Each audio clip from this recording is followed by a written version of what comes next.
What's up, guys? This is Nico from Limitless, and today I'm bringing you the second of the new decks from Unbroken Bonds, which is Weezing. A deck that has gotten a lot of hype recently because, to be fair, it's a pretty strong deck, especially in a metagame where basic Pokemon are very relevant. So, yeah, let's just take a look at it right away. So, we have Weezing. Ability is Detention Gas as long as this Pokemon is your active Pokemon. Put one damage counter on each of your opponent's basic Pokemon between turns. So basically, Shrine of Punishment as an ability for every basic Pokemon. Instead of GX and EX, you damage basic Pokemon. And then its attack is Splattering Sludge. 40 damage to the active and 20 to each of your opponent's bench Pokemon that has any damage counters on it. So yeah, you just use Detention Gas, spread some damage around, and then Splattering Sludge just increases numbers even more. Coughing, I actually don't know if there's more than one, but there has to be because like Weezing gets released pretty frequently, so there should be another one. But this is definitely the best one because it has Foul Odor as its attack, which says that both Pokemon are now confused, and that perfectly works for you, especially if you go second and you want to attach an energy, for example, like you attach energy, you attach spell tag, and then you use Foul Odor.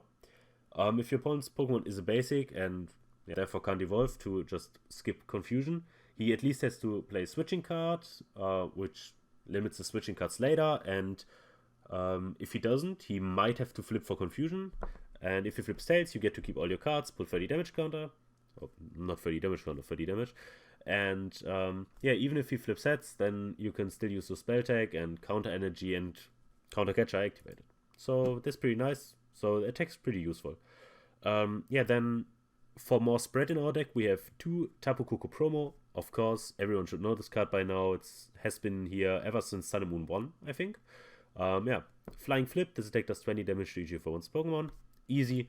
That's especially useful against evolution decks. Because, as I said, you want to use Splattering Sludge after Detention Gas puts some damage counters. But if your opponent goes first, plays an evolution deck, and just evolves his board, then Detention Gas doesn't do any damage, so you want to use Coco, spread 20 damage around, so that Splattering Sludge actually also damages the bench. Next up, we have one Ditto. It's just the fifth Coughing that you can grab with Nest Ball or draw into. One Psychic Tapu Lele, of course, synergy with Mysterious Treasure and Magical Swap. Move any damage counter on your opponent's Pokemon to their Pokemon in any way you like. So, let's say your opponent has like 600 damage on board, but it's like 100, 100, 100, 100, 100. So you don't win because nothing gets KO'd because they all have like 180 HP, 200 HP, who knows. But with Tapu Lele, you can just move all the damage counters wherever you want to take multiple prizes per turn. For like consistency and disruption in the same time, we have one Let Loose Marshadow because we don't want to play cards like Dedenne or Lele. And I personally don't like Oranguru in this deck because I feel like a lot of times you have a lot of cards in hand, so you actually never get to use Oranguru. So I put in one Marshadow, also has Treasure Synergy, and Let Loose can be annoying, but can also be your own kind of draw support, so yeah, very good card. And then as secondary attackers, we have one Larvitar to deal with all those fighting weak Pokemon with second strike, 10 damage and 70 more damage if the opponent's Pokemon has already 30 or more damage. So yeah, let's say Zoroark has 30, then you do another 160. So it has only 20 left, so whatever Shrine, or if it has 40 anyways, then you just take the KO. And one Frost Rotom, which with counter energy can of course attack for 1 energy and does 10 plus 20 for each of your opponent's energy in play. So against Reshizard, let's say they have 6 energies in play, then you have 10 plus 120, which is 130, 260, and with one Shrine or one Weezing. So if the Reshizard is already not like full health, you just take the KO. Or if there's more damage anyways, then he even needs less energies in play for Frost Rotom to just take the KO. And then the rest of our list is basically just consistency and disruption. Like for our supporters, we have, of course, for Lily, we have 3 Cynthia and 2 Copycat. because a lot of decks have big hand sizes, and decks that don't have big hand sizes usually want to put a lot of cards into play. So let's say you play against a deck that revolves around basic attackers or GX, like for example Picarom.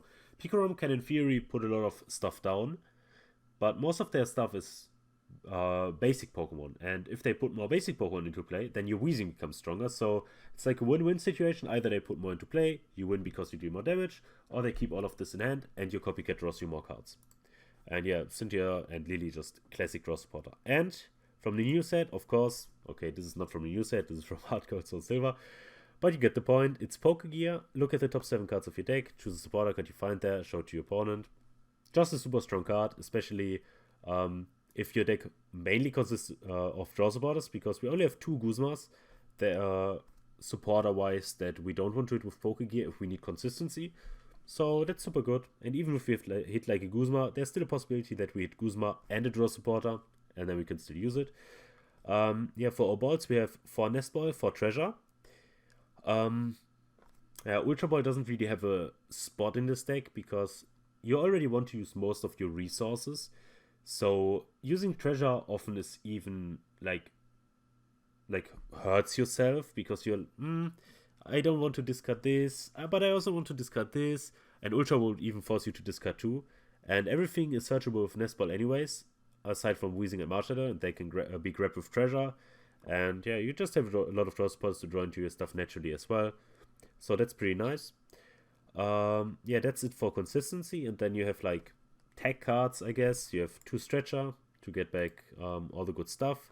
1 could be enough in theory, but 2 is very nice if you want to use multiple Larvitar, want to use Marshadow if it gets KO'd, want to use Lele again after putting it down to pressure your opponent, just stuff like this. So I like to Treasure in the deck.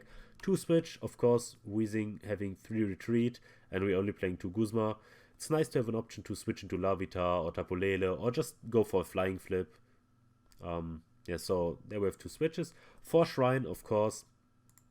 We want to put as much damage onto our opponent's board as possible, and there's a lot of GX decks actually, and against non-GX decks, you're super fine anyways, like Zapdos Beast, for example, Baby Blounce. You deal with all of those decks pretty well because of Weezing, so you have Shrine for yeah, those bigger GXs where it can actually be tough to reach the right number sometimes. So yeah, we have 4 Shrine of Punishment. Then we have 4 Spell Tag, also to put more damage into play, because when this Pokemon, like the Psychic Pokemon this card is attached to, is knocked out by damage from opponent's attack, you can put 4 damage counters on your opponent's Pokemon in any way you like. Yeah, and last but not least, we have Counter Catcher, which grabs something up when we're behind in prizes, which most of the time we are. So that's very nice. It's yeah, I guess you could just say it's in place of Guzmas, but we can also play Draw Spot in the same turn. So this is why it's very fine to only play 2 Guzma. And then, of course, for energies, we have 4 DCE.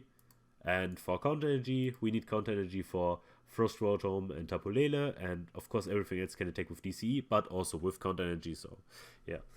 I've seen some lists that play like 2 to 3 triple acceleration energy for Weezing. But as you can see in this list, I don't really have space for those cards, because you can, of course, cut stuff like Shrine of Punishment, or you can go down in consistency, but I don't like doing that, so I want to keep it yeah, as consistent as possible, but also playing as many options as possible. That's why I still have something like Frost Bottom, which some lists have cut, and yeah, I like the list a lot, and in the game you will see we're not winning. I can already say that much, but we're playing against a very bad matchup for the deck, and we're making the matchup incredibly close, so that's why I included it in this video. And if you play this deck, like, it's one of those decks where you, like, one of those hit or miss decks. Sometimes you will just only face all the wins, sometimes you will only face all the losses, and the deck doesn't really have a lot of even matchups, so yeah, that's why games tend to be very, like, boring, because if Weezing doesn't whiff, it beats a lot of matchups just on its own, and other decks, if they don't whiff, Weezing just gets completely beaten. And yeah, and also something very important that I've noticed when I tested the deck, which you shouldn't get too demotivated by if you actually want to test the deck. A lot of people build decks for the ladder to specifically counter Weezing. Like, I faced a lot of decks that lose to everything else, like literally everything. They lose to the most random decks, but they beat Weezing. For example, I played against like metal decks that played all of those like reduced damage cards, metal goggles, frying pan, and the new like barrier crystal or however it's called. And yeah, this just the deck uses to everything else but Weezing, and also you will probably play a lot of mirrors because the deck is super cheap. It's getting a lot of hype, so naturally a lot of people will play it. But you will also play against decks that where you get normal games. Like we will still play against your Zappies, your Reshizards, your Pikaroms, your Zoroarks, just like against every deck. So don't get too demotivated, and also keep in mind something that I noticed when I played the deck against Tool Drop, which is one of those decks that are super horrible against everything else. Metal Goggles are actually bugged on PCGO, so if you want to use Spell Tag on a Pokemon that has Metal Goggles, don't do it. Normally, Metal Goggles only... Like, I can show you, because I feel like this is very important if you play this deck and should be matched up against a deck that plays Metal Goggles that you actually know it. Metal Goggles say the metal Pokemon discarded is attached to takes 30 less damage from your opponent's attacks. And your opponent's attacks and abilities can't put damage counters on it. So it doesn't say a single word about tools and just other stuff like trainer cards and everything. So it doesn't prevent shrine damage, but it does on PCGO because it's bugged. So keep that in mind. Don't put your shrine damage counters on Metal Goggles. I learned it the hard way, but yeah. I hope you will enjoy the deck, and yeah, I hope you also enjoy the game, which, as I said, isn't a win, but it's a very interesting game. So yeah. Okay, that should be Zoroark. I mean, Lightning should be Dedenne, Water should be Slowking, Gyarados or Dugong, and Darkness should be Zoroark, and he even has a Zoroark coin, so yeah, that should definitely be Zoroark. Very tough matchup for the deck, but I mean, Coco is a very good starter already. Putting damage on board, because we can't put damage onto Zoroark and everything with the abilities, so we want to set up with set up some damage with Coco so that we can actually use Splattering Sludge to deal damage onto his bench Pokemon. Let's hope that he doesn't play Mew. If he doesn't, this matchup should be very doable. If he does, we need to take care of Mew first.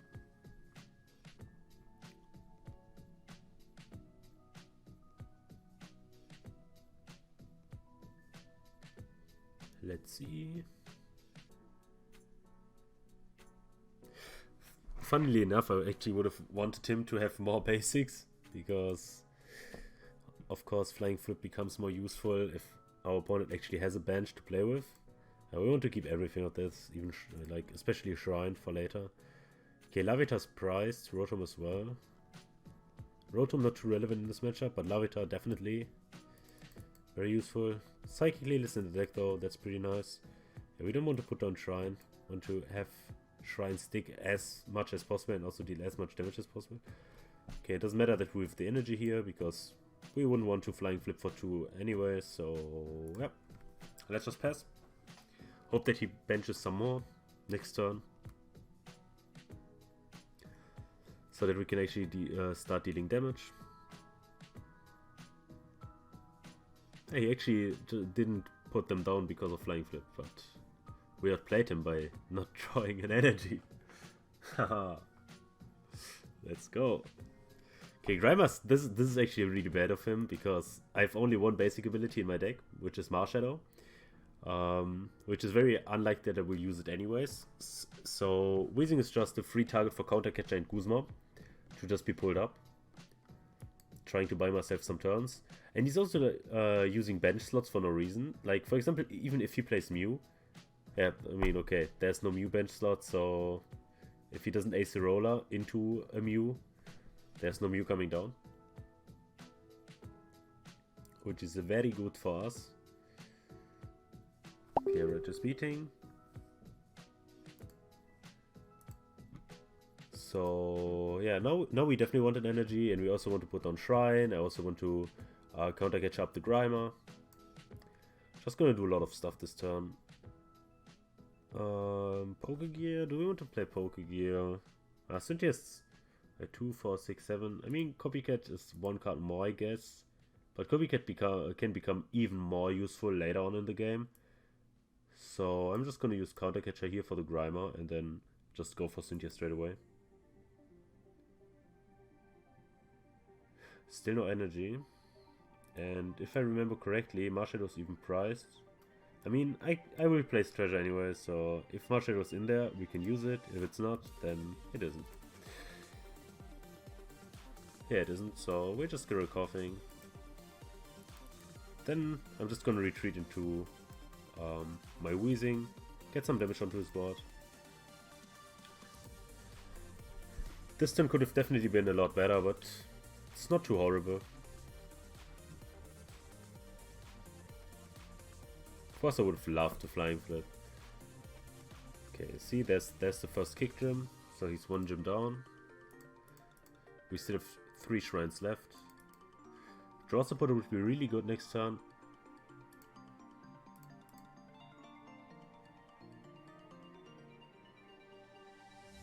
I mean, he needs to get Guzma or Acerola. Why does he even get Persian? Like, it's not like I'm gonna KO his Zoroarks. He's benching so much stuff that he doesn't need to. Like, of course, he needs basics and everything, but even if he needed to bench Meowth to have a basic to take the KO onto Coco, evolving into Persian is so strong because it just gives me additional damage with Shrine. So I can actually Shrine and Coco. Okay, he has a Guzma, but that's 1 Guzma down already. Doesn't go for the Coco, which is nice for me. And next turn we just Counter Catcher again. Or if I get an energy, we Guzma. We're just chilling here.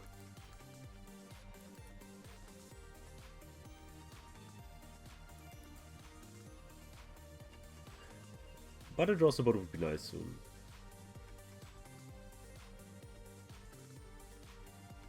Because playing with 3 cards in hand, not ideal. I mean, this is one of the cases where you actually want to have Oranguru in the deck, I guess. Because if I had Oranguru in play, I could at least draw some cards. But in my testing, that has been so unlikely that I actually don't feel the need for Oranguru.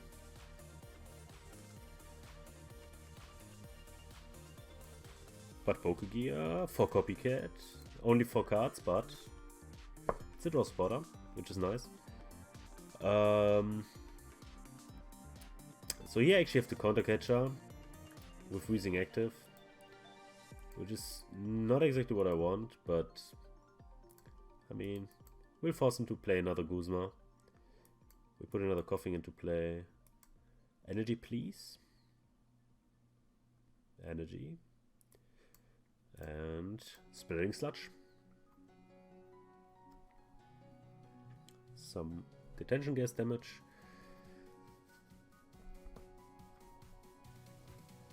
I really hope he has a Guzma, because I kinda don't want to KO the Alolan Grimer, but I guess it will get KO'd eventually anyways.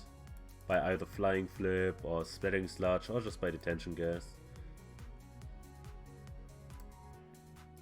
Oh, Shrine would be so good right now, like 5 GXs on this bench. I really want that Shrine next turn.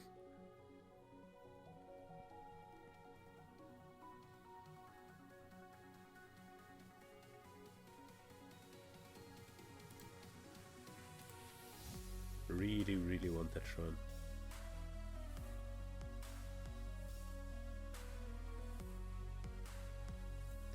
Let's see if he even has a switching option. Or if I get a free turn of attacking.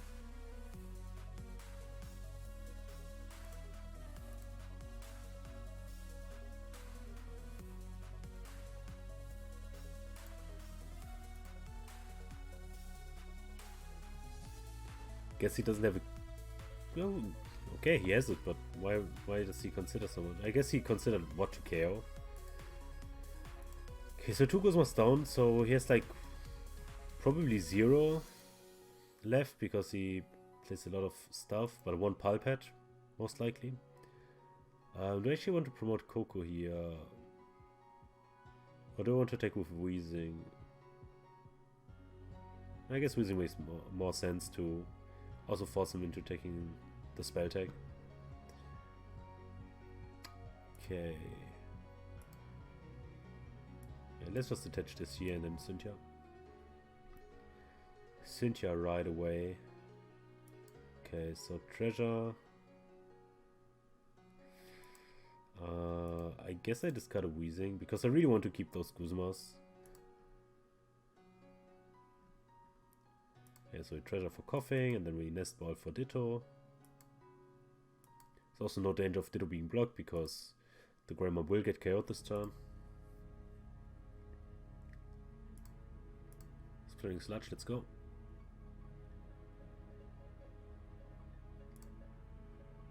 I really need a Shrine soon though, because there's not a lot of damage on board. And I will have to take like 3 GX KOs. Unless he donates me another prize. I mean, he technically does have to because... Oh no, he doesn't. Oh yes, he does, because Weezing has 120. For some reason I thought Weezing had 110. So Devout Field would just be enough. Here, there's a Seal. Yeah, Seal, okay, that's like maximum HP for... I think Dugong is like 120 or 130. So it's definitely less than having to KO another GX, and if he doesn't evolve, that's only 80. Okay, so where do we want to put our shrine damage? I guess we just want to spread it so he can't just ace roll out away. So we put some on the seal. Like 2 and then 1 here. And 1 here.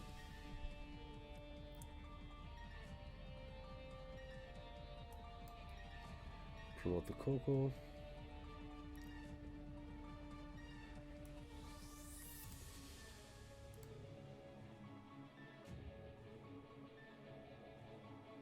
Do we want to force him into a switching option, or do we just... I mean, I guess drawing Shrine with that 1 Lily is way too unlikely anyways. So there's no reason to not just go for a Guzma and try to stall the seal. Yeah.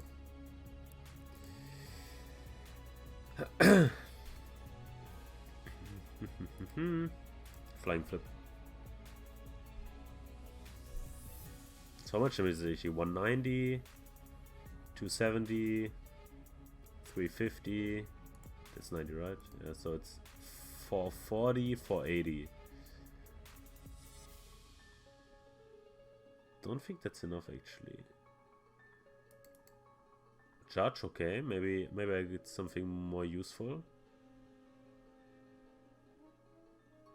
That's definitely no.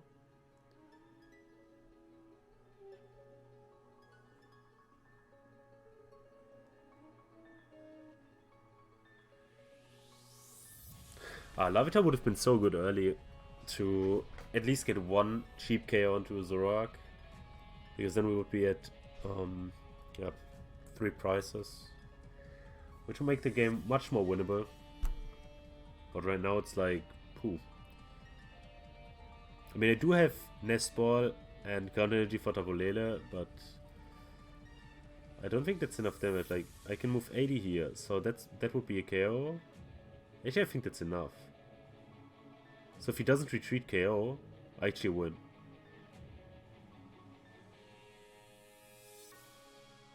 I think I win. We will find out. Actually, too lazy to completely count everything right now. So we'll have to see. I mean, it's the last option anyway, so if the Lele isn't enough, then nothing is. So let's see. Maybe we can even get some more damage with Shrine. That would be very good. Lily. That's not a Shrine. Just a Weezing. Okay, let's see. Magical swap. Okay, so we move all of this around to this one.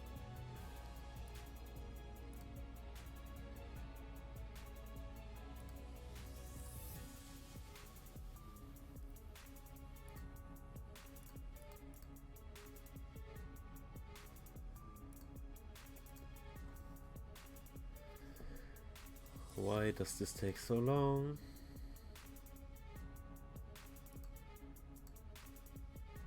But from what I'm seeing, I think we're like 1-2 damage counters off. Okay, so this guy's KO.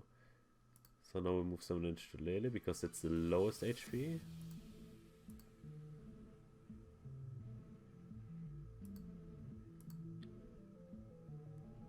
It's actually crazy if you think about it, because yeah, with one Shrine tick, like Shrine being in play one turn, like spending 10 on each of those would have been enough. Like we're actually exactly 10 damage short. But I mean, if he doesn't have a switch option, he still has to take into spell tag, so we can go for kind of a rematch. Go for the sudden death.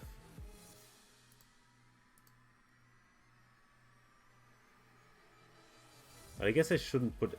I mean, I guess I have to put everything on the person to... I mean, if he has AC Roller anyways, then okay. Then he heals all of the damage.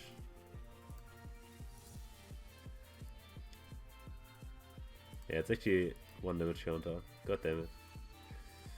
God damn it.